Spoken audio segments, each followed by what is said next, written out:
This is 6 Minute English from bbclearningenglish.com. Hello, I'm Kate Collin and this is 6 Minute English, and today I'm joined again by Rebecca Byrne. Hi Rebecca. Hi Kate. Now you can't fail to have noticed that this month, July, marks the 40th anniversary of the first ever moon landing back in 1969. Yes, it was indeed 40 years ago that Neil Armstrong became the first man to walk on the moon. The event, which is often called the lunar landing, has been described as the greatest event in all the history of the human race. It certainly was incredible, especially when you think about how limited technology was then compared to now. I mean, most people watched it on black and white televisions. Yes, I know, and it still feels like a huge achievement even 40 years on. But before we go any further, here's my question for today.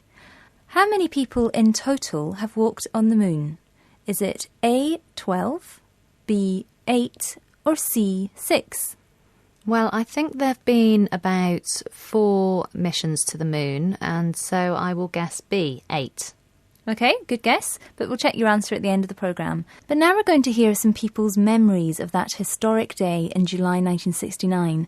It was one of those significant times in history when everyone remembers where they were and what they were doing. So we're going to hear from some people to see what they remember. So in the first extract, we'll hear somebody using the expression pivotal point. So what does this mean, Rebecca? Well, pivotal means very important, or at the centre of some very important events. So let's listen to the extract. Can you tell me what the speaker's memories are of the moon landing? I was out walking after dark with my mother. She pointed up at the moon and she said, "There are men on the moon." To her, it was a pivotal moment in human history. Well, the speaker was out walking with his mother, who pointed up to the moon and told him, "There are men on the moon." I can see why that might seem quite improbable to a small boy, but the image has obviously stuck in his mind. He remembers that his mother thought it was a pivotal point in human history, which means an extremely important event in the history of man. Indeed it was. Well, the next speaker says she liked science fiction. Can you explain what this is? Science fiction describes certain books or films about an imagined future, especially one which involves space travel and other planets. And astronaut? An astronaut is someone who is specially trained to travel in space and fly a spacecraft. Neil Armstrong was an astronaut. And finally, to witness something means what exactly? To witness something means to see it happening. The verb is often used when talking about a crime, accident or important event. OK, well let's listen to the next extract.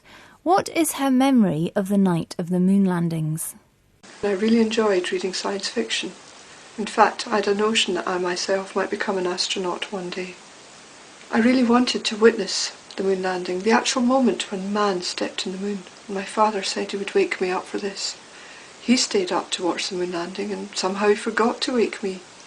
Oh no, what a terrible story.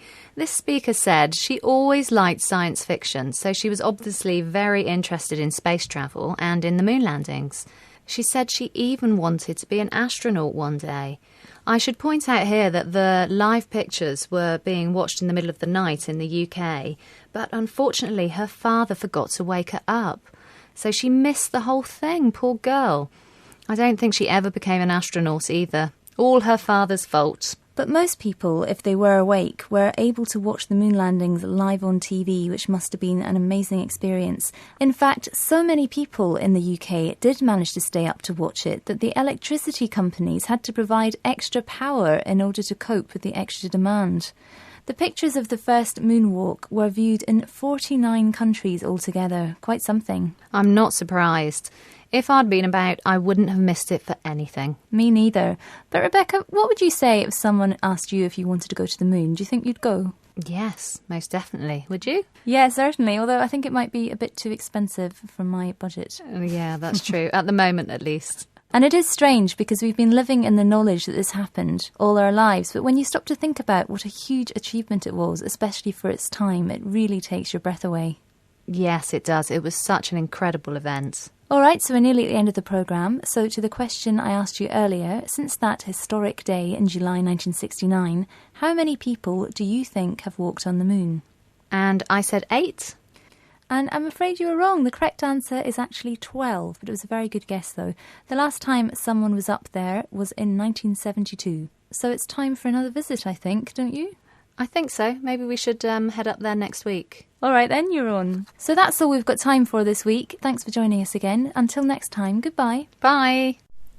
That was 6 Minute English from bbclearningenglish.com.